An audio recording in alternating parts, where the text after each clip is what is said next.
Okay, got a package in the mail from Master Oleg Kniga. Let's see what we've got. There's a lot more in here than I even remember ordering. One of them is already spoken for, but there's going to be some deep bass holotrope, and I talked to Master Kniga and asked him if he could make the holotrope so they can be played semi-quickly. Now, these are really big harps. They can be played semi-quickly without clicking. So he said, yes, he would do that. So should have some deep bass here that you can thump on a little bit. Now, the holotropes are a really big harp. Oh man, those are really packaged.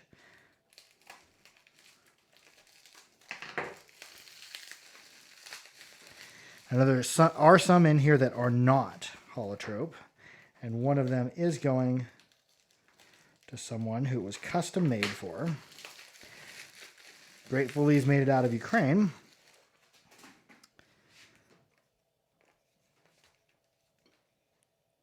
Dude, that's a nice case. A nice necklace case. A much simpler leather setup than I've seen in the past. I see a couple magnets. That's a nice looking harp. Nice tight gaps. Let's get all these unboxed and just see what we've got.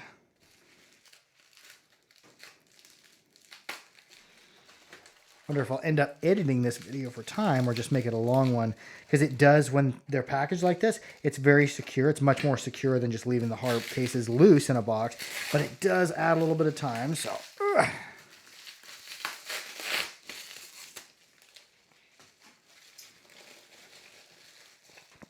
oh, dude, look at that.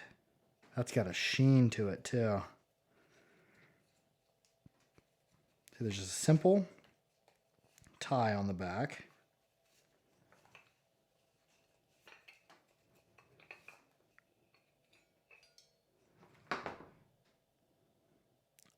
Oh, that's a beautiful harp. Look at that.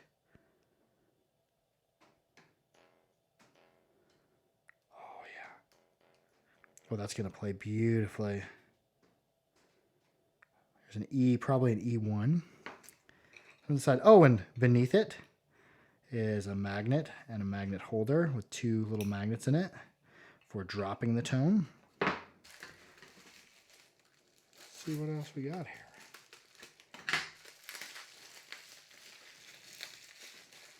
I try to do this quickly, but also be careful not to cut the leather ties. I did that once on a Nazarov. I was super sad. I'm like, no! Come on now. Come on out there. Similar design to the other one. Let's just continue opening.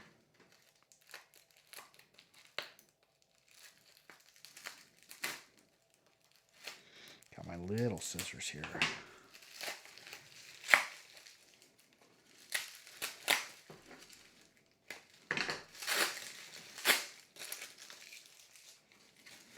Who is this video for? Someone who likes to hear plastic rustling around.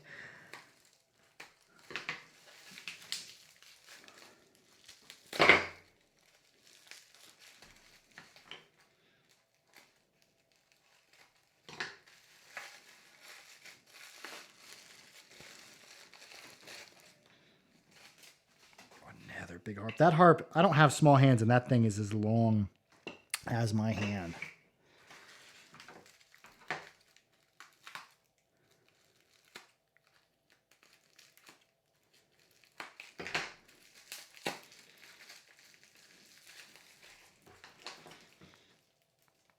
Oh, there's the leather strap. Don't cut the leather.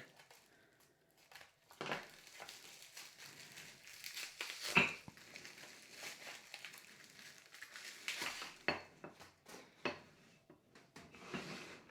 man, those are beautiful. Oleg Kniga of Ukraine does awesome work.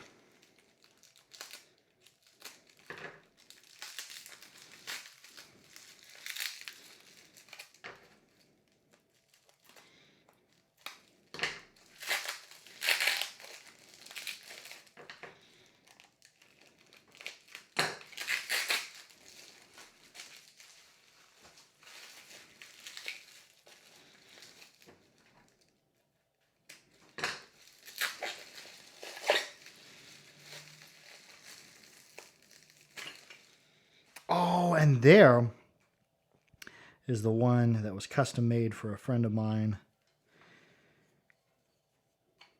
Look at that. That's a slick looking harp. Look at that. Look at that engraving. Or wood burning, I would say.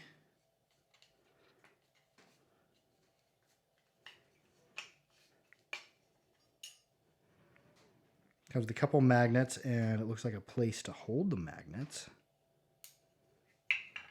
Let's go ahead. I'm going to sanitize these off, and let's get an ear on them. Let's see what we're working with here. Okay, let's see what we got. These are some beautiful harps. We'll start off with one of the smaller ones, the non-holotrope kind, and see where we're at with it.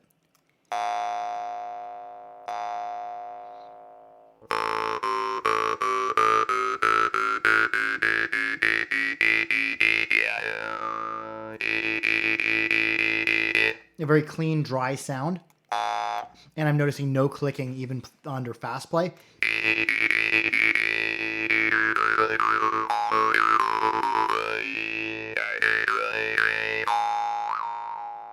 Oh, beautiful.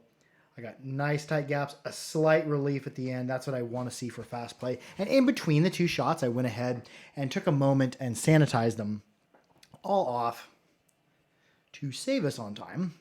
Put that one back, and that one was marked A. I'm betting it was A1. Let's try one of these Holotrope. Here is one of the Holotrope with the case. I like the cases on. Big, heavy, sturdy case. Here's the Holotrope. All of them have pretty much the same design on them. Really beautiful design with a bridge or a jumper. And I see very decent gaps, decent compression as well. And a nice loop trigger. Let's see where we're at with it. This one says it's E. I'm betting it's an E1.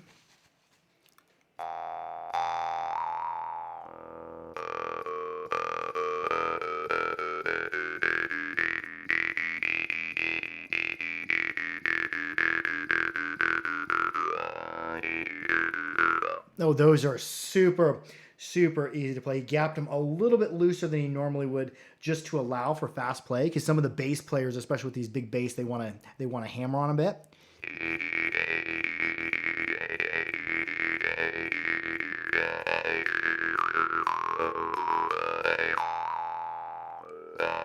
I wonder what they sound like with the magnets in them. Let's say they come with 2 magnets, and I'll put one in there and see what it does to the sound.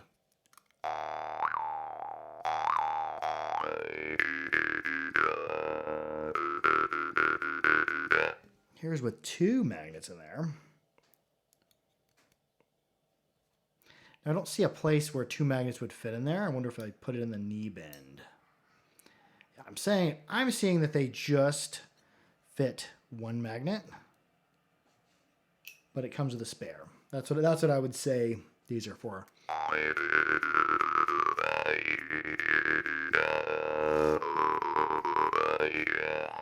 Yeah, very easy to play inward and outward, which is what I requested on these. Because some of those Holotrope, they get a little bit clicky. So these are aimed for those who want to play a little bit faster. Now this one here, it's labeled as D sharp. And you see the OK on there for Oleg Kniga or Oleg Kniga. I think the pronunciation is closer to Kniga, K-N-I-G-A. I'm seeing decent gaps with a slight relief at the end. The same style of loop trigger. Nice engravings on it. The D1 sharp. Ooh, that has a nice strong sound.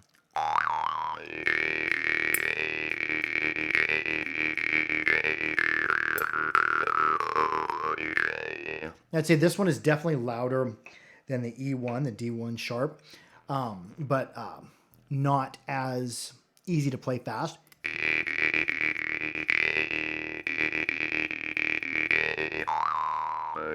Let's see what the magnet is. Each one came with 2 magnets. I'll put 1 magnet in there and just see what happens to the sound. And whenever you add a magnet, you're adding weight, so you're actually dropping the pitch or the tone of the harp. I've got a tuner here. Let's see where we're at. Stay there.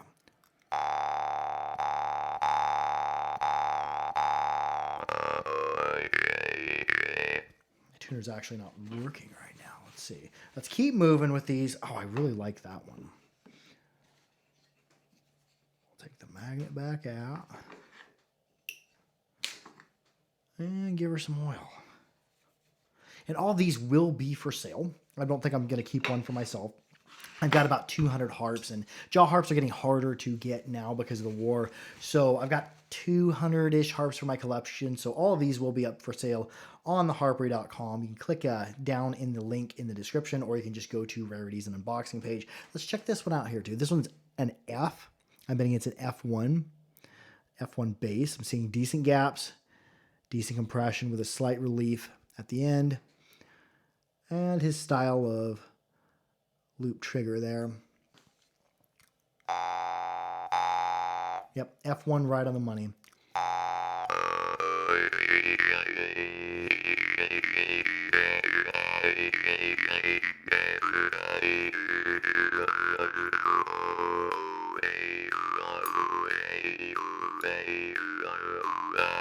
Yeah, that's got really good tolerance to outward plucks, inward plucks, semi-fast to fast play.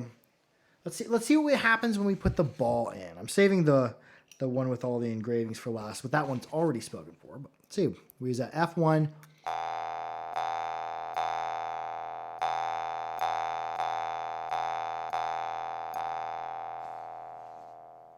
Somewhere around E1 untuned with the ball, tuned to F1 without the ball.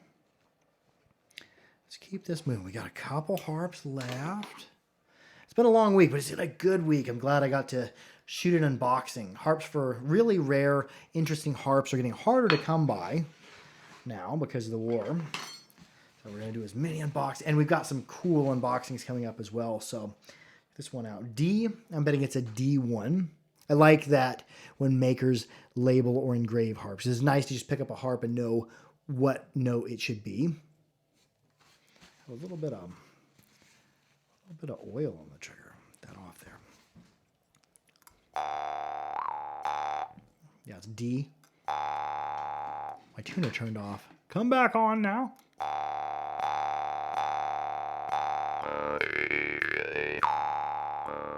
Yeah, D1 440 hertz. Nice play inward. Let's see where we're at outward.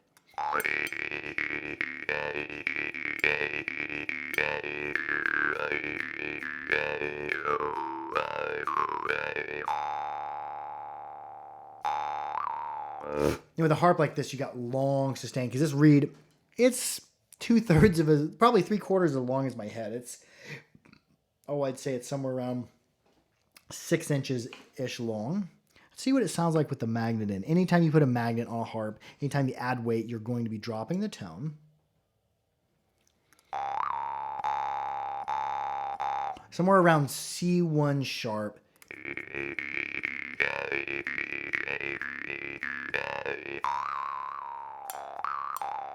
Yeah, good harps. Oleg Kniga is a very talented maker. He's been making harps for quite a while now.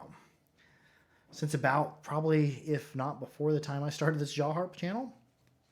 Let's see, we'll take the ball out. And if anybody's interested in these, there is going to be a link to the harpery.com, to our rarities and unboxings page for them.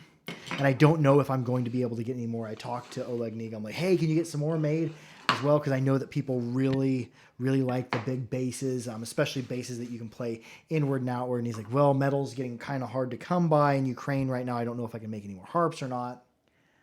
And so we might get some more in the future, or this might be it for a while. And here is the last one. This was already spoken for. This was custom made for a good friend of mine.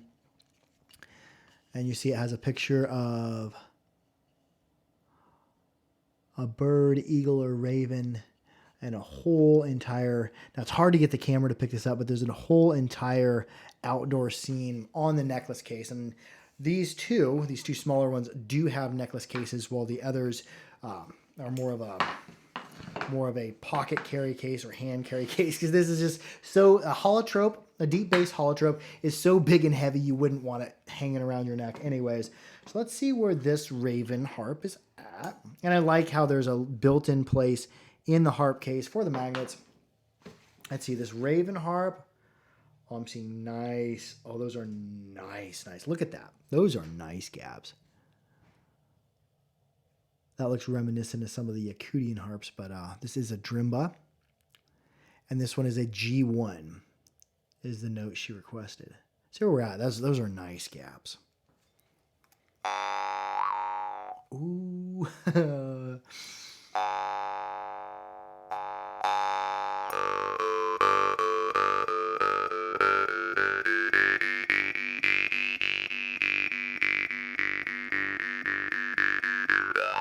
Oh, it's beautiful, Tom.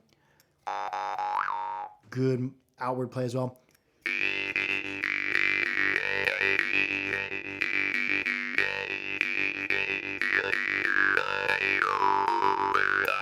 Oh, beautiful work. A big, big thank you to Master Oleg Kniga, or Kniga, for making these harps.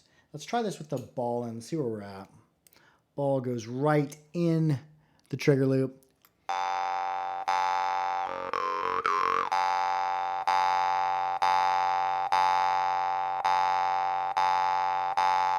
Somewhere under F1 sharp.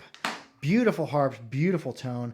I think I'm going to play one of the holotropes on our way out. A big, big thank you to Master Oleg Kniga, or Kniga, for making these harps for us. Thank you for sending these, and I'm so glad they got out of Ukraine safe and sound. Anyways, be sure to like, share, and subscribe for more harpery. Keep your harps clean, keep them dry, keep them oiled, and most of all, be good to each other. And if you're interested in any of these harps, look in the link in the description below. And if you don't know how to get to the description below on YouTube, go ahead and just go to theharpery.com and click on rarities unboxings. And if there's any left, snatch one up. I love y'all. Harp out. I'm gonna play the F1.